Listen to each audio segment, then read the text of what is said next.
Hello and welcome to Model Minutes. Today's video is a quick build and review of the hunting Percival Jet Provost T.4 starter set in 1/72 scale from Airfix.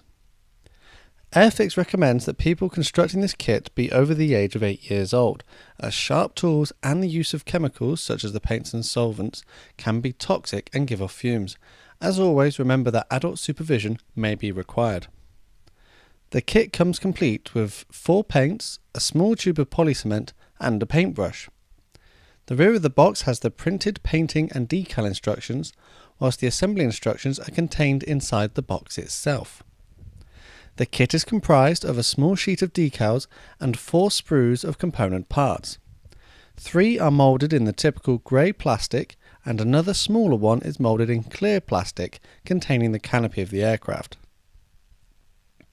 The instructions recommend that the parts be washed in warm soapy water in order to ensure they are properly clean and give a good surface for the cement and glue to adhere to. I didn't bother with this step, however, as I was so eager to get on with the construction. With these Airfix kits, watch out for the flying hours tokens on the boxes. If you join the Airfix club, these can be redeemed against more kits. The first step I chose to complete was to paint the internal component parts the relevant colour whilst they were still on the sprue. The paints included in the set were used, and I know some of you will point out that they really should be thinned. To get the best results of these acrylic paints, they can be thinned with water, although specialist thinners are available. I tend to do about a 1:2 ratio of water to paint, but you may have to experiment with what works best for you. I do end up thinning the red paint later on, as I really struggled with that particular paint, but we'll get to that later. The reason the paint can be thinned is in order to avoid leaving brush strokes on the finished model. Keeping the paint more fluid until it dries will result in fewer visible imperfections. My general rule of thumb is to start with the lightest colour first, then progress to the darker colours. I find that it's always easiest to paint a dark colour over a light one rather than the other way around. I assembled the internal parts as per the instructions as my first step in the assembly. Some of these parts are quite fiddly, so tweezers may be a handy tool at this point to help you. There are decals to be applied internally for the control panel, which I did so using my normal technique. More on that later. Next came the main body of the aircraft, assembling the fuselage, wings and tail surfaces. I decided that I wanted to depict this aircraft in a flying state, so decided to build it with the wheels up and the pilots included. Whilst you watch me finish the construction of the kit, I'll tell you a little bit about the actual hunting Percival Jet Provost T.4. Introduced in the late 1950s, the Provost quickly became the RAF's premier jet basic trainer. The T3 model, introduced in 1959, featured an uprated engine and an improved canopy design, offering the side-by-side seated pilot and pupils a much improved view. The Provost was a joy to fly, forgiving and easy to learn on, with many of the 1960s and 70s RAF frontline pilots learning their trade on it.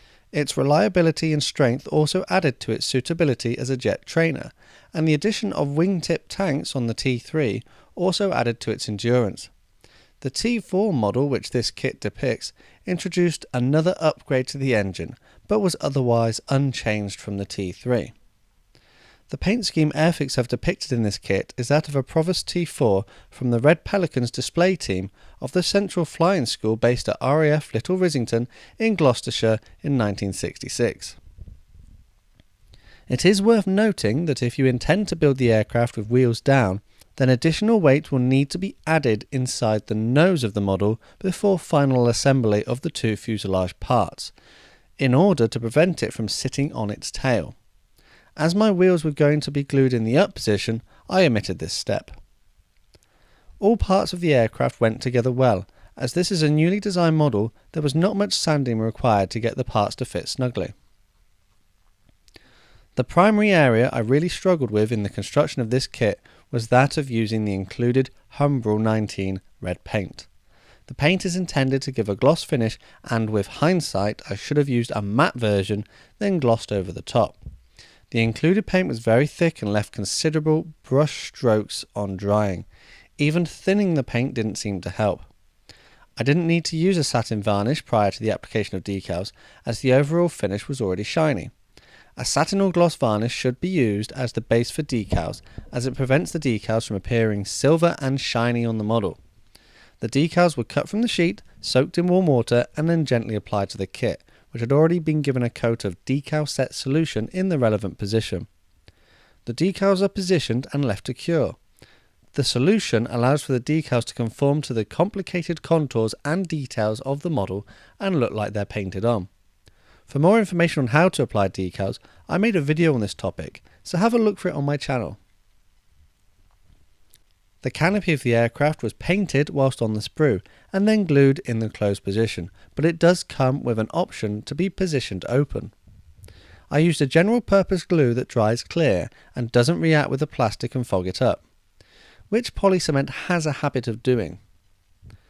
The next step is to apply another coat of satin varnish to the model, which ensures an even finish and helps blend the decals into the model and give a uniform finish.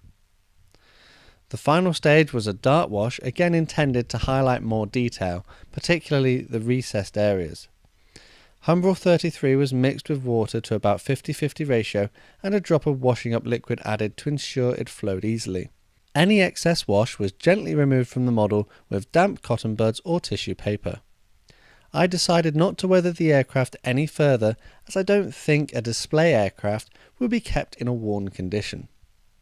And here's the finished model. I found it didn't take too long to complete. It really helps that acrylic paints have a fast drying time, so realistically the kit can be constructed in about 8 hours. It's quite easy to build, but perhaps a little fiddly with all the internal components if it's your first go.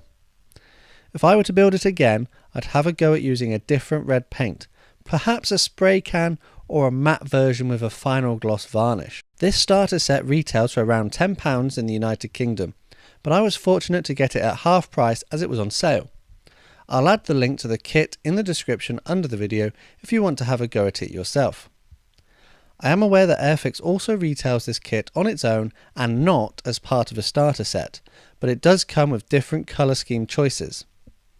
This model may not be up to the standard of finish paint-wise that I'm used to, but I'm still impressed with the fine detail and the interesting subject it covers. As always, let me know what you think of my build, techniques and finished model in the comments below. I'm keen to hear your suggestions as to other kits that would be worth a go, so feel free to post that too. All that's left to say is thanks for watching this video, and don't forget to leave a like if you enjoyed it. Subscribe in order to see more content, and feel free to connect with me on social media. I'm on Twitter, Instagram and Facebook. See you all again next time.